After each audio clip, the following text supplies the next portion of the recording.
Good morning, good evening, and welcome to World of Warships. My name is Robin, and today we will be sailing in the Tier 9 premium American destroyer Benham. But first of all, thank you very much for tuning in the video. I really appreciate it, and I hope you will enjoy your time here. The game we are about to showcase today is as twisty as it is intense, and I cannot wait to show it to you guys. I recently got my hands on this particularly special destroyer and got blown away by the difference in playstyle. This episode also follows our American destroyer land review while we wait for the epilogue with the gearing. But that's enough as an introduction.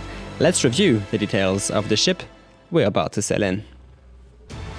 The Benham embarks a rather weak artillery system for a Tier 9 destroyer, consisting of only 4 127mm in a 4x1 turret configuration with a top firing range of 12.6 km. As you can guess, the Torpedo system is where the Benham starts being scary. She boasts 16 of them in a 4 quadruple launcher configuration, 2 on each side. Their maximum range is 10.5 km at a speed of 65 knots. Reaching only 17,650 points of health, one could say that the endurance of this destroyer is quite low, and they would be right. The armor thickness goes from 6 to 20 mm. Anti-air-wise, the rating is at 29 thanks to the dual-purpose artillery, but it is far from being the main trait of the ship. She reaches 36.5 knots and her surface detection is 5.9 km. For the modules I've installed, we have Main Armament Modification 1, Damage Control System Modification 1, Aiming System Modification 1, Propulsion Modification 2, Concealment System Modification 1 and Torpedo Tubes Modification 3. For my commander, Preventive Maintenance, Priority Target, AR, Last Stand, SE, Torpedo Armament Expertise, Basic Firing Training and Concealment Expert. From her statistics, Benham is far from the definition of the American gunboat we are all so used to for the line, and she sacrifices almost all other traits for pure torpedo focus, and the results can be devastating. But that's enough of these descriptions. Let's put some footage behind these words and take the Benham to battle. And here we are, on the brand new map Greece, Domination Mode. We got ourselves a south spawn, in reach of objective Bravo, and since we do have friendly destroyers on both flanks, I will do my role and push my assigned objective. The Greece map offers quite the interesting layout, and even though the map is new, it does feel like Trident and Land of Fire had a child somehow. Plenty of cover to play around with, and one side of the map rather exposed and open. I do appreciate the ambience and the color tones though. With that said, the matchmaking is a mix of Tier 7, 8s and 9s, with no aircraft carriers and a decent collection of battleships on both sides. Quite the ideal setup for a pure torpedo boat with weak anti-air and poor guns.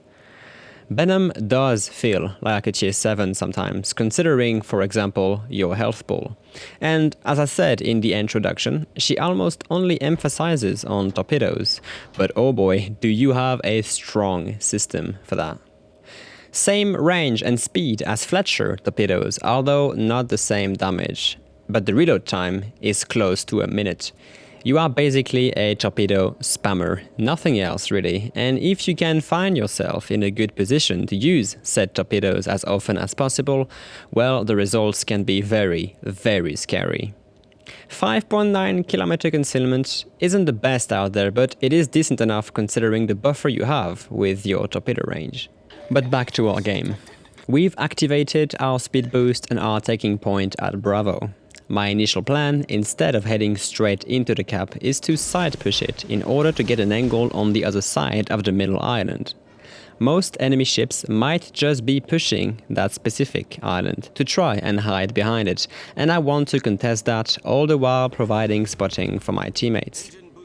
We pre-fired our starboard side torpedoes to deny a wide area, and I decide to risk it a bit to try and launch some more towards the North Carolina and Genizina.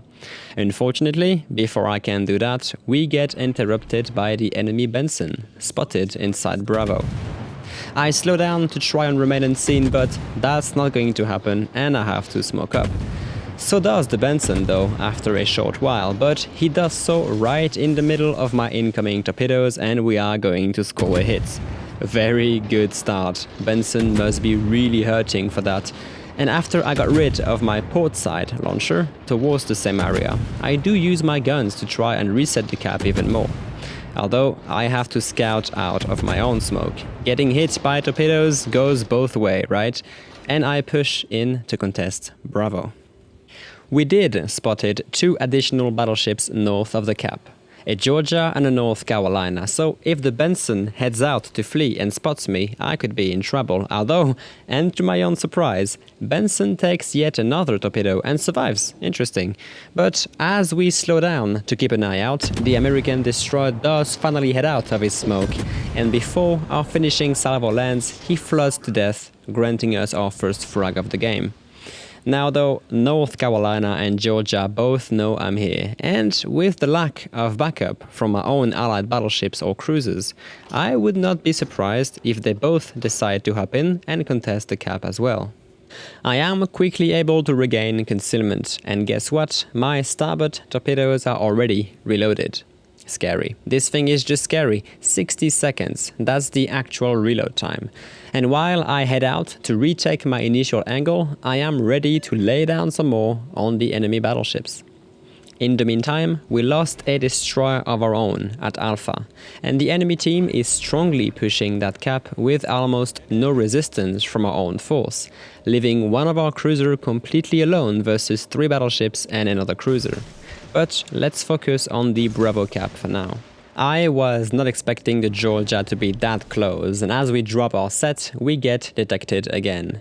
I secure the cap just in time and head straight back in my dissipating smoke to gain some distance. Secondary guns from the Georgia instantly open up on us. That is not a ship I want to get close to at all. And we also detect an enemy Helena escorting the party. We are technically 1 against 4 here, and there is no way I'll be able to hold the cap. The only thing I can do is keep spamming torpedoes, and look at that. Beautiful. We get 2 hits respectively on both battleships, causing floods and forcing damage control parties. Our second sets are already underway. Georgia and North K are making a mistake bunching up in a group like that, and by the looks of it, I might hit them again soon. Indeed, Georgia tries to evade but overturns, and one of our torpedoes nicks her side, knocking out her engine but causing no floods. North K gets as lucky, and our torpedo misses her bow and hit a bulge instead, saving her from another flood as well. Bit of a shame, but fret not, another 8 torpedoes are on the way soon. Even though I am outnumbered, this spot cannot be more perfect for me. Thing is, I got 0 spotting damage so far, meaning that I am the only one damaging targets around here, and still, my battleships are doing whatever. I do have a pushing Bliskawicha we might have to take care of, but she's been extensively damaged and we might be able to take her out in a one-on-one. In the meantime, more spam, more torpedo spam, and as we make our turn to bring out our launchers to bear, the Polish destroyer catch up on us and we have no choice but to engage. Now, technically, the Bliskawicha does outgun me, but I am about to pull a classic move on her. I wait until she shoots before I smoke up, and now I am able to keep engaging with impunity since my battleship still has eyes on her. We scored yet another torpedo hits on the Georgia, this time causing a flood that seems to be sticking. The American battleship should consider a retreat, but she is still pushing, apparently good for us. Although, as the Bliskawicha reconciles, I realize I need to keep on the move again. And look at that! First set, the Georgia actually evades. Well done. Bliskawicha torpedoes in the water. We kind of anticipated them and we are already out of their way. We are still being pushed away from the Bravo cap, to my biggest regrets, but we don't really have a choice for now. And to be fair, as a torpedo kiter, I have to say that the Benham excels. Though the enemy team has taken a big lead on both points, caps and even kills now. I decide to engage and try to finish off the Georgia while yet another torpedo set is underway. I need to try and clear Bravo as soon as possible so I can push it again, but as we try to set the Georgia on fire, Bliskawicha, that pushed inside our own smoke, reveals herself from smoke fire penalty range. We are quickly able to finish her off, taking minimal damage in the process, and right after we sink the Polish destroyer, our torpedoes reached the Georgia, finally putting an end to a push and granting us a double strike.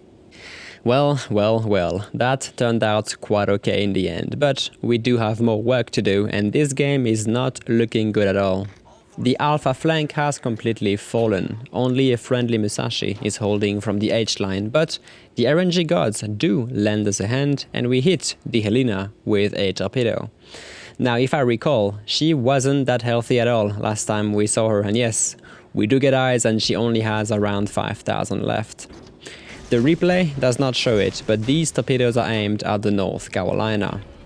I am confident I can take out Helena as soon as I get a proper occasion, and as our speed boost comes back online, I am trying to fight on two fronts.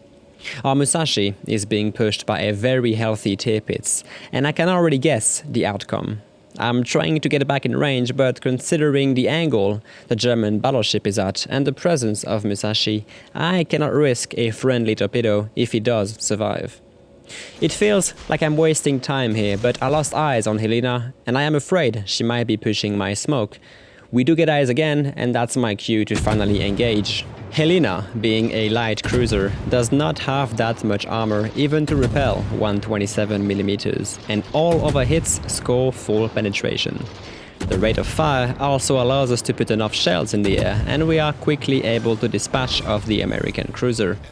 And yet again, I've been pushed out away from Bravo, and it's not about to get any better. Now an enemy Atago has entered the area.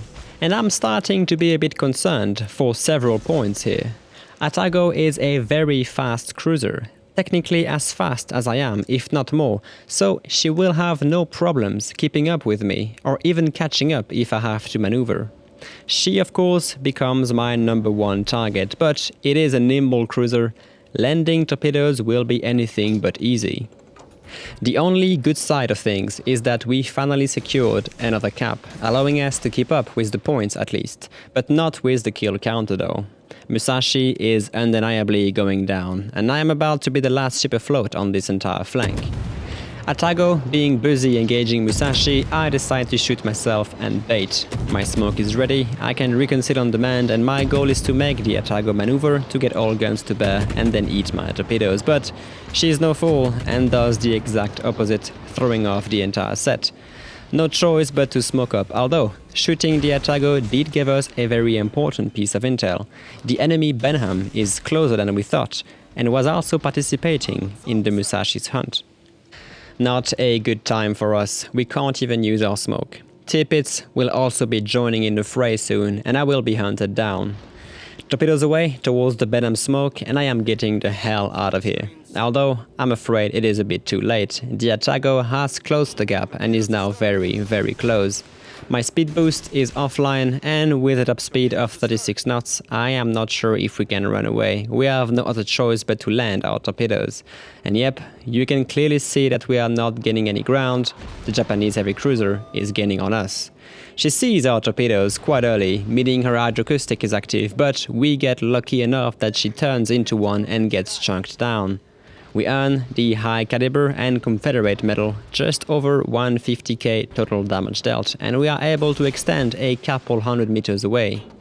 We are kiting as hard as we can, but we are almost reaching the edge of the map by doing so. The frustration was real, and at this point I really was considering a rush and calling it quits, but we do get lucky twice. Our battleship is going to score a big hit on the Atago from across the map, and it seems that our torpedoes are also on a decent course. Atagos sees the threat, but too late, and she is not able to maneuver out of this one. One torpedo connects and blows her up, granting us our Kraken unleashed and finally freeing us from a rather sticky situation. Now though, I have half the map to travel across again to get back towards the action. We have around 8 minutes left on the counter, And my kills, combined with the team effort on the western side of the map, have us holding 3 caps and catching up on points. While the Benham might still be roaming around, I am not too afraid to fight him, and while I sail towards Alpha, I will keep an eye on the Tirpitz. Although if the Benham was still around, I don't think the German battleship would be fleeing right now, so it gives me some confidence that I might be fine pushing back in. So, while we set sail for Alpha, let us speed the footage a bit. While being a powerful ship in a situation where you have to defend, Benham, with its lack of great speed and hit points, is far from being an attacker in my opinion. We are barely catching up on the Tirpitz, and chasing down targets is not really our strongest ability either. So I resign on only spotting the battleship for our team, while the rest of our friendly force is battling at Bravo. The enemy Benham overextends and gets taken out, and the other one remaining enemy destroyer, the Yugumo, is still lurking around Charlie and takes out our Bismarck. We might lose the cap again, since no one is up here to defend it, but at least for our battleships, the only torpedo threat is all the way up north. I finally make it to Alpha though, and that's where the 2 remaining enemy dreadnoughts are. The Tirpitz is still evading, and getting a proper torpedo angle on them was difficult. Now that we are both in cover, I can safely use the island to try and lay down an ambush, even though he might be expecting just that. We got 4 minutes left and we are now ahead on points. My next goal, if I manage to take out the Tirpitz and secure Alpha, is going to go hunt down that Yugumo, or at least protect my remaining battleships from her, since she is for sure underway towards Bravo as we speak. But now I have to focus on Tirpitz. As I am setting up for my torpedo strike, the greed of using both my starboard and port side sets is going to make me overextend where I did not need it to. I could have made a left turn and remain undetected, but I go for the all-or-nothing strategy. Tirpitz naturally spots us, but we are able to launch our second set before making a dash for the island. But there is a saying that goes, the RNG gods give, the RNG gods take. And the very first secondary shell from Tirpitz detonates our magazine, ending our run in the most brutal but fun way. I was laughing in my own facepalm at this moment, but that's what I get for not equipping any flags. Our torpedoes, though, are on target, and we do take the Tirpitz down with us, granting us a devastating strike, a flesh wound, and a 6th kill. The greed got me again. It comes a time in a battle when your experience leaves you behind and you just go for the reckless move. Retrospectively, I may have survived and take out Tirpitz in a very safe way would have I just used cover and limit the risks, but that's how it happened and so be it. 3 minutes left on the timer, the game is not over and our team may still be able to pull this off. Friendly Cleveland is peppering North Carolina from the safety of an island, while our Synop is helping our berserking Massachusetts. Although the enemy Yugumo has indeed reached the Bravo cap, both of our battleships are in trouble now, and the Japanese destroyer is indeed quick on neutralizing our American battleship.